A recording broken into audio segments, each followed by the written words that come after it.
Hi, I'm Tom from ZOLLER and I'm here to talk to you today about some of the challenges that you might be facing while setting up your tools.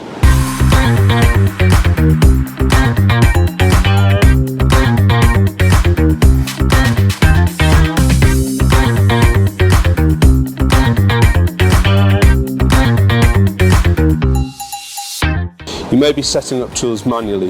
This requires your machine to be at a stop, so we're not cutting metal. You then bring your tool down to a known point, record that value, and input that data back into the machine. By going through these multiple steps, we are increasing our chances of error and collisions. Alternatively, you may be using probes or lasers on your machine bed. This again requires your machine to be at a standstill to go through this process. You're also losing valuable space on your machining bed to allow for that function. These probes and lasers are also exposed to a really harsh environment with coolant and swarf. This can lead to damage of the probes or misreadings. The most reliable, accurate and efficient way to gather data on your tools is to preset offline. This reduces your chance of error, reduces your chance of collision, it reduces setup times and keeps your machines in production. If you want to explore the benefits of tool presetting for your business, come and speak to us at ZOLLER.